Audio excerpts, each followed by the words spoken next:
चीज पैसा नहीं होती।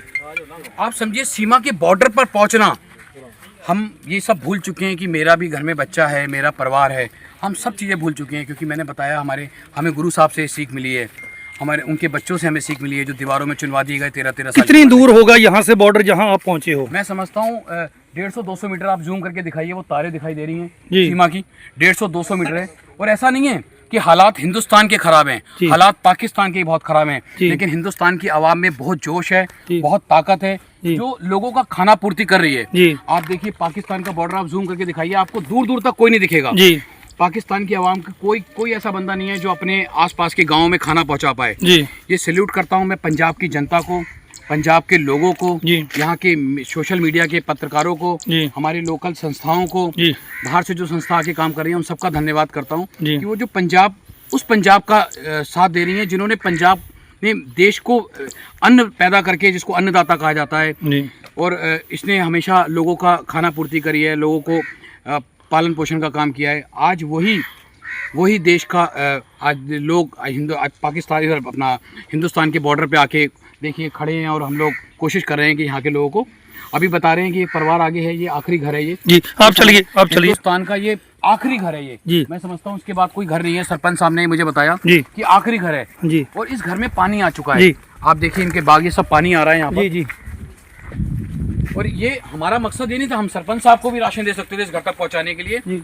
मैं इसलिए इस घर में आ रहा हूँ क्योंकि देखने के लिए, अपनी जान की कोई परवाह नहीं है हम लोगों को। हम इसलिए यहाँ पर आए हैं कि ये देखने के लिए कि इनका भी हौसला बढ़ेगा कि कोई संस्था उठ के आई है। मैं समझता हूँ नेता तो यहाँ तक पहुँच नहीं पाएगा, और कोशिश भी करेगा तो भी नहीं आएगा वो, क्योंकि उसको अपनी जान की फिक्र होती है। हमने सीखा है अपने गुरुओं से कि हम अपनी, लेकिन यहाँ के औरतों का भी हौसले बुलंद है। आपके लिए चेयर्स लगा दी गई है और इनके औरतों के भी हौसले बुलंद है, इतने पानी के बावजूद होने के बावजूद भी। इसके लिए क्या कहना पाओगे?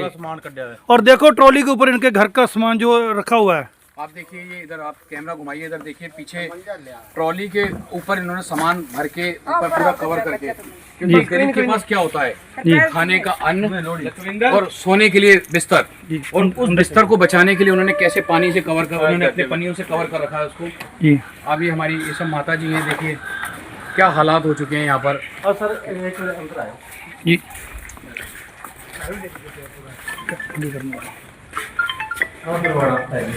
पीछे तो पानी है, ये पैर दोबारा।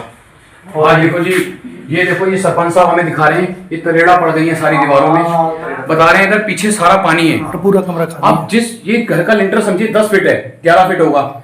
जब इस पिंड के अंदर 12-12 फीट पानी आ चुका है, 15-15 फीट पानी आ गया है, तो घर कैसे बचेगा? कितनी मुश्किल है। किसान लोगों का पेट भर के, अपने बच्चों का भी पेट पालता है उसी में, उस पैसे को बचा के कैसे अपने घर की दीवारें खड़ी करता है। बहुत कहना आसान है 4 दीवारें खड़ी करना, और उस किसान का दोबारा वो घर ढह जाए तो क्या बीतती होगी। मैं इनके हौसले को, हम लोगों के अंदर तो क्या जज्बा है जो हौसला इन लोगों के अंदर है कि इतनी घर में मुसीबत होने के बाद भी इनके चेहरों पे मुस्कान है। ये इस देश को मैसेज देना चाहते हैं कि कैसी भी परिस्थिति आ जाए, जैसे भगवान राम के ऊपर जब परिस्थिति आई थी, उनके पिताजी ने उनको कहा था कि आपको 14 वर्ष के वनवास जाना पड़ेगा, तो भगवान राम ने अपनी पत्नी को और अपने छोटे भाई को लेकर 14 वर्ष वनवास काटा था। और उन्होंने कहा था ये बात देश को, जो उन्होंने भी मैसेज दिया था उस सतयुग में कि जब किसी भी कोई परिस्थिति आती है तो उसका हंस हंस के सामना करना चाहिए। ये आखिरी गाँव, आखिरी परिवार मुस्कुरा रहा है, इसको कोई बिल्कुल बेफिक्र है, इन्हें अपने गुरु साहब पे विश्वास है। ये देखिए जानवर बंधे हुए हैं पानी में, आप इधर दिखाइए कितना बुरा हाल है यहाँ पर। तो बस मैं लोगों से अपील करूंगा कि आप देखिए यहाँ पर, मैं समझता हूँ राशन पानी की व्यवस्था सरपंच साहब ने मुझे बताया कि काफ़ी हद तक पूरी हो चुकी है।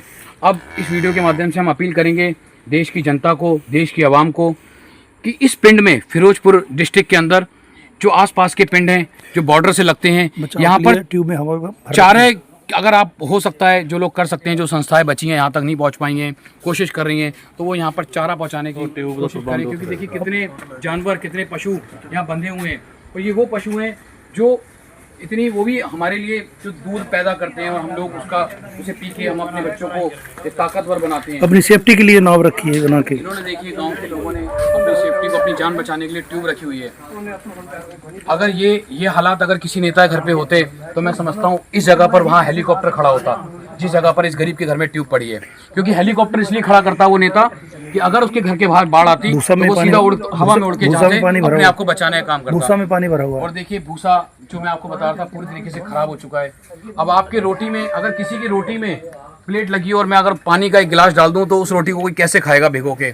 एक पशुओं का जीवन कैसे व्यतीत हो रहा है। देखिए वो हमें देख के किस तरीके से परेशान हो रहे हैं वो लोग। वो उनके अंदर भी एक आज जाग चुकी है कि शायद ये लोग हमारे लिए कुछ चारा लेके आए हैं। तो मैं बस अपील करूंगा आपकी वीडियो के माध्यम से कि कोशिश करिए जितनी संस्थाएं हैं जो सेवा कर रही हैं चारा यहाँ तक पहुँचाएँ। और मैं भी अपने जो हमारे राकेश भैया जो आए हैं हमें यहाँ लेके, मैं भी कोशिश करूँगा कि 1-2 दिन बाद यहाँ पर चारा पहुँचाऊँ सरपंच जी के पास कि जो यहाँ के पशुओं तक पहुँच पाए। धन्यवाद।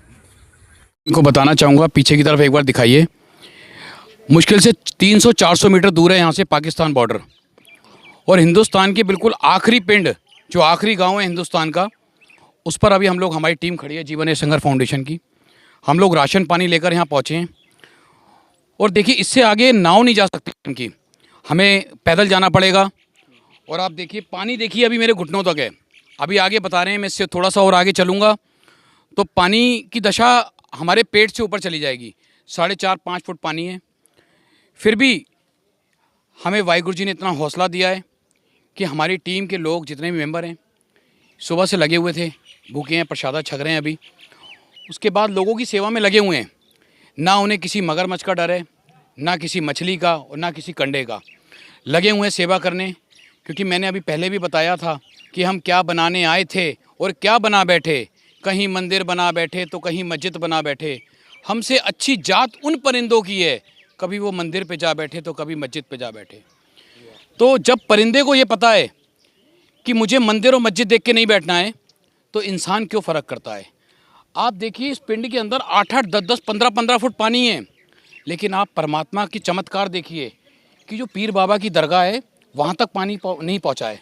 2.5 फुट की वो चौखट है लेकिन पानी वहाँ तक नहीं छू पाया है। इसे आप क्या कहेंगे? ये है करिश्मा। क्योंकि कहते हैं जहाँ इंसान नहीं पहुँच सकता वहाँ भगवान पहुँचता है।